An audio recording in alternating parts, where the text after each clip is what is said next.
이어서 오늘 아침 신문 보겠습니다. 먼저 국민일보입니다. 가을에나 올 것으로 예상했던 코로나19 2차 대유행 시기가 앞당겨질 수 있다는 관측이 나오고 있다고 합니다. 애초 코로나19의 2차 대유행 시기를 가을 또는 겨울로 예측한 것은 추울 때 활발해지는 호흡기 바이러스의 특성 때문이었습니다. 하지만 미국 로스 앨러모스 국립연구소가 코로나19 바이러스를 분석한 결과 온도와 습도가 높은 환경에서도 살아남을 수 있게 변이된 것을 확인했다는데요. 항체 형성률이 낮다는 점도 2차 대유행을 우려하는 근거인데 1차 대유행을 겪었어도 집단 면역을 형성하지 못한 상태면 방어력이 1차 때와 크게 다르지 않다고 합니다. 기온이 오르면서 KF94, 80 마스크 수요가 줄어드는 데 반해 덴탈 마스크 수요는 급증하고 있다고 합니다.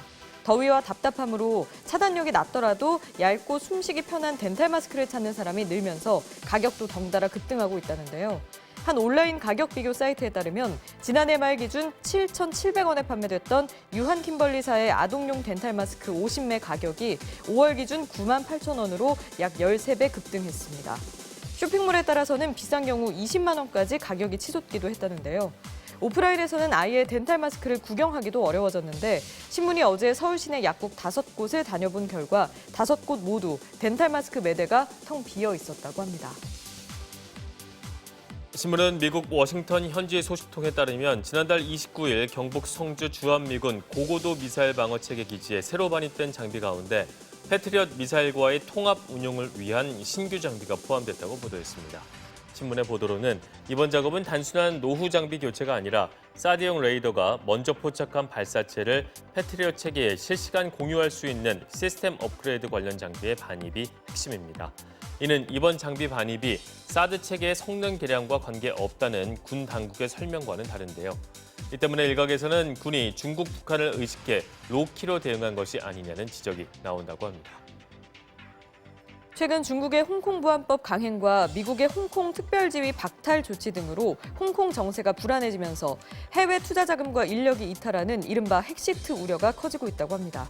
신문에 따르면 홍콩은 1조 달러, 우리 돈으로 약 1,230조 원 규모의 글로벌 투자 자금이 모여 있는 곳입니다. 하지만 홍콩을 둘러싼 미국과 중국의 갈등이 커지면서 홍콩에서 돈이 빠져나가는 현상이 뚜렷해지고 있다는데요.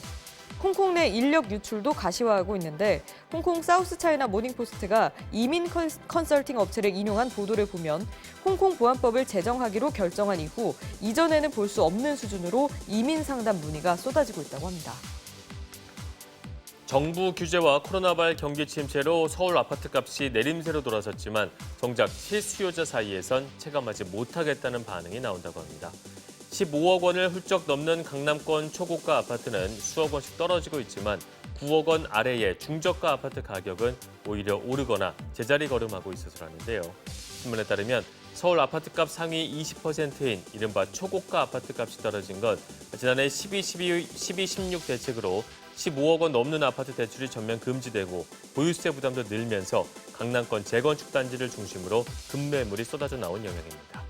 반면 나머지 아파트 값은 지난 2달 사이 오히려 상승했는데 원래 실수요가 꾸준한 데다 대출 이자나 보유세 부담이 크지 않고 전세값이 오르는 추세인 점이 영향을 준 것으로 보인다고 합니다. 최근 7년간 로펌 기업 출신으로 경력 법관에 임용된 변호사가 총 182명, 전체 27.4%에 달하는 것으로 확인됐다고 합니다. 해마다 임용되는 경력 법관 10명 가운데 2-3명꼴로 로펌 기업 변호사가 법원에 진입하는 셈인데요. 일부 대형 로펌과 기업 출신 변호사의 경력 법관 임용이 증가하면서 생기는 가장 큰 우려는 이해 충돌 문제라고 합니다. 과거 몸담았던 로펌이나 기업이 재판 당사자일 때 판결의 공정성을 담보할 수 있느냐는 것인데요. 판사가 변호사 개입을 하고 사건을 맡으면 후배 판사들이 편의를 봐준다는 전관 예우라는 용어에 빗대 이제는 후관 예우를 의심해야 하는 상황이 된 것이라고 신문은 지적했습니다. 코로나19 이후 비대면 정보기술 기업과 바이오 기업 오너들의 주식 가치가 크게 오른 반면에 제조업 중심의 국내 대기업 오너 일가 주식 가치는 대부분 떨어진 것으로 나타났다고 합니다. 한 기업 평가 사이트가 개인 주식 부호 상위 100명을 조사한 결과 삼성전자 이건희 회장과 이재용 부회장이 부동의 1, 2위를 차지했다고 합니다. 3위는 서정진 셀트리온 회장으로 연초 대비 지분 가치가 2조 원 넘게 올라 순위가 7위에서 3위로 올랐다는데요.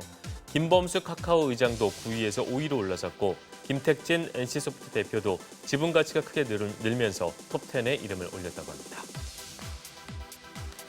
시장에서의 우월적 지위를 남용해 국내 숙박업체의 최저가 보장을 요구한 글로벌 온라인 여행사들이 공정거래위원회에 자진 시정 방안을 제출한 것으로 확인됐다고 합니다.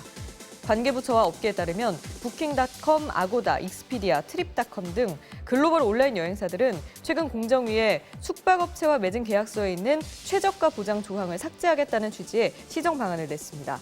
온라인 플랫폼에 대한 집중 감시에 나선 공정위가 글로벌 온라인 여행사들의 갑질 행위와 관련한 조사를 마무리하고 제재 수위를 검토하는 시점에서 사실상 백기투항을 한 것이라고 신문을 설명했는데요. 공정위는 업체들의 시정 방안을 토대로 제재 수위를 결정한다는 방침이라고 합니다. 아침 신문 살펴봤습니다.